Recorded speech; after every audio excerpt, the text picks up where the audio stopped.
ID ay lumabas po na pwedeng ipasa kay GCash yung student ID. So pindutin po natin yung submit. At finally, may lalabas na, congratulations, your GCash account is now fully verified. What's up sa inyo mga katropa? Kamusta kayo? At kamusta naman ako? You know? So ngayon, for today's video ay magkakaroon na naman tayo ng isang simple tutorial na kung saan ituturo ko sa inyo ang bagong update ni GCash sa pag-fully verified gamit ang student ID. Yes, may bagong update na nga si GCash, pero bago tayo magsimula, pasok, intro!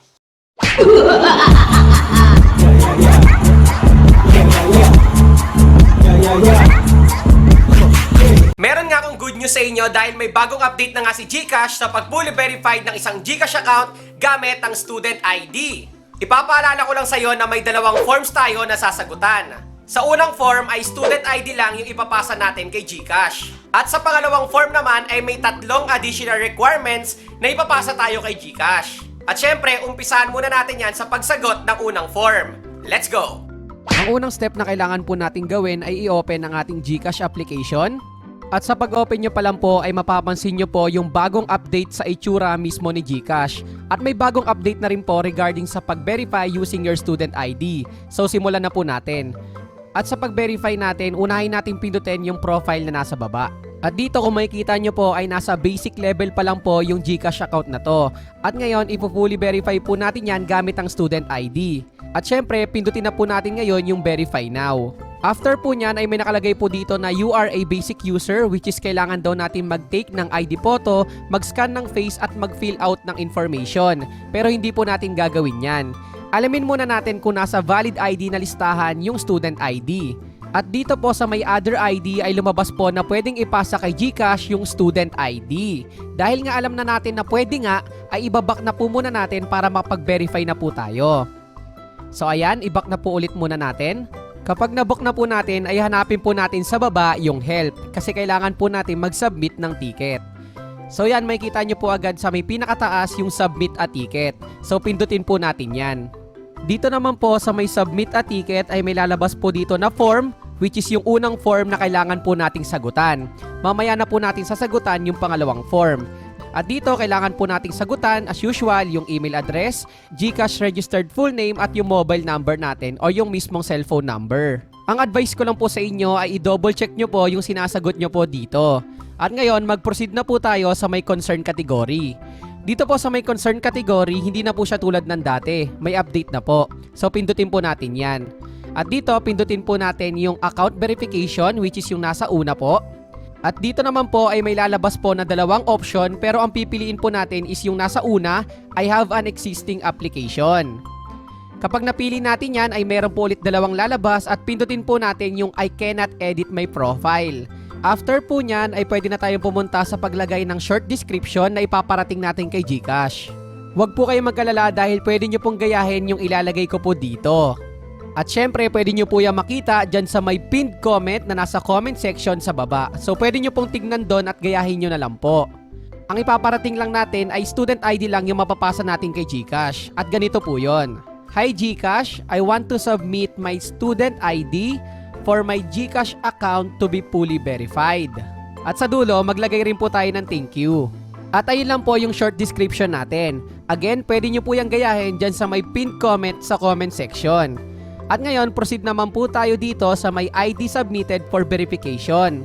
At dito, hanapin lang po natin yung others. At syempre, kailangan po nating specify yung student ID na ipapadala natin kay GCash. So, ilalagay po natin dito ay student ID sa may specify here.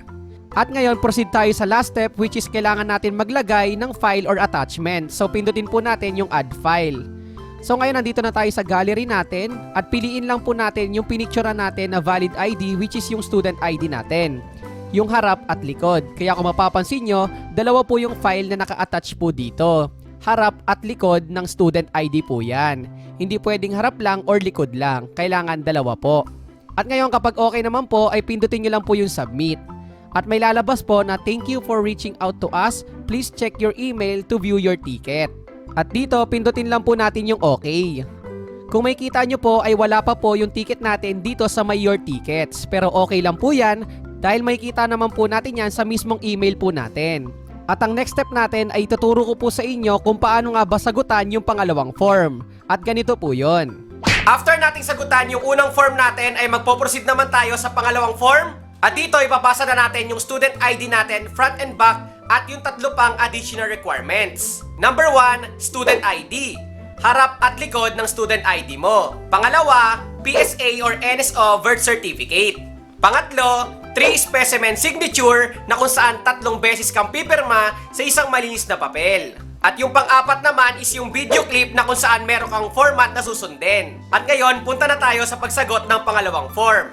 Let's go! Dito nga po sa ticket natin ay makikita nyo po na nag-reply or nag-response na po sa atin si GCash.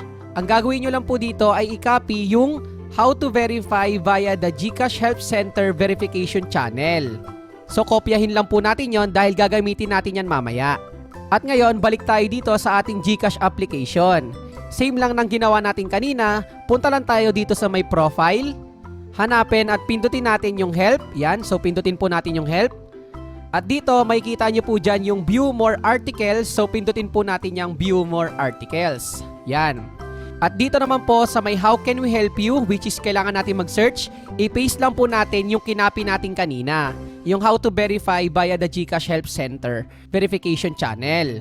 Yung lalabas po sa unahan ay yung po yung pindutin natin. After po nyan, scroll lang po natin at makikita po natin yung naka-blue, which is yung GCash Help Center verification channel. So pindutin lang po natin yan. At ngayon, nandito na po tayo sa pangalawang form na kailangan po nating sagutan sa pagpasa ng student ID kay GCash. At ito po yung pangalawang form na kailangan po nating sagutan at ipasa kay GCash. At ngayon, simulan na po nating magsagot ng pangalawang form. Kung mapapansin nyo po ay halos parehas lang po yung mga information na ilalagay po natin sa pangalawang form katulad sa naunang form. Meron lang pong ibang information na nadagdag. Pero syempre, ituturo ko po sa inyo kung paano po yung sasagutan. Katulad po dito sa may marital status, single, nationality, syempre, Filipino. Yan, so sagutan natin yan. Sa ID type, kailangan po nating ilagay dito na student ID yung ipapasa natin. Sa ID number naman po, yung LRN or tinatawag nating student number. May kita nyo naman po yan dyan sa may student ID ninyo. At dito, proceed naman po tayo sa may secondary ID.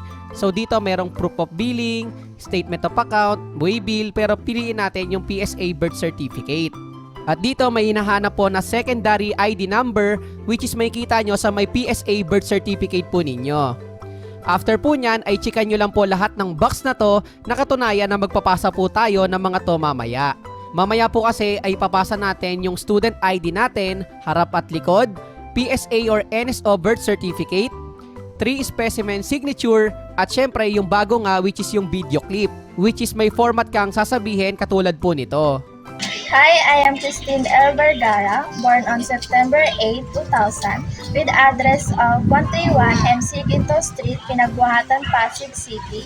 I am sending this video to register in GCash and I take full ownership of this account. Thank you. At syempre, ipagpatuloy natin yung pagsagot ng pangalawang form. Dito sa purpose of opening, pwedeng savings. Sa expected monthly transaction amount, pwedeng below 50,000. Kung may limit lang naman yung pera mo sa ngayon.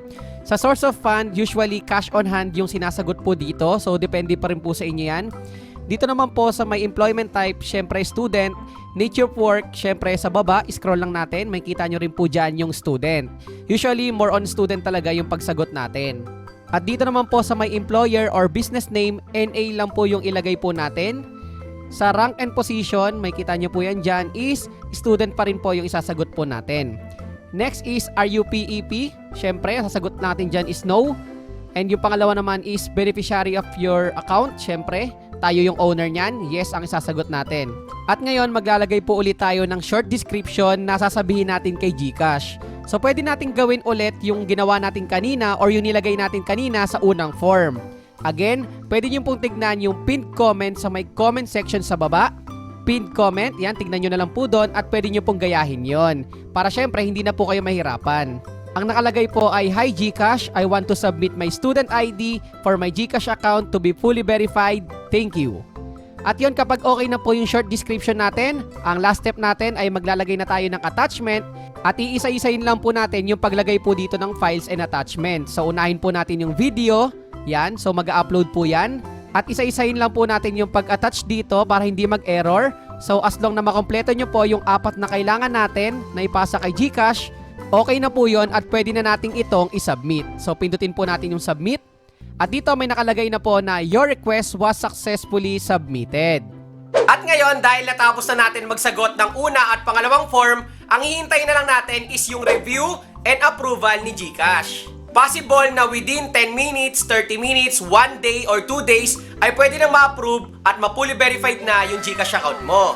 Pero ipapaalala ko lang sa'yo, nakadepende po yan sa review and approval ni GCash. Possible kasi na magka-problema sa mga files and documents na sinabit mo sa kanila. Usually, yung problema is malabo yung pagkaka-picture mo sa file or documents na pinasa mo sa kanila. Kaya dapat i-make sure mo na malinaw at kuwang-kuwa yung ipapasa mo sa kanila. At finally, may lalabas na, congratulations, your GCash account is now fully verified. At kung ikaw ay may clarification, suggestions, or questions, ay pwede mo yung i-comment dyan sa may comment section sa baba.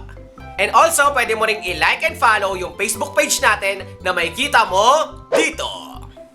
At syempre, kung bago ka lang dito sa YouTube channel ko, ay welcome na welcome ka. Pwede kang mag-subscribe at pindutin ang may wagang notification bell para sure at 100% sure na updated ka sa mga future uploads ko. You know, peace out, like, comment, subscribe. Peace, one love.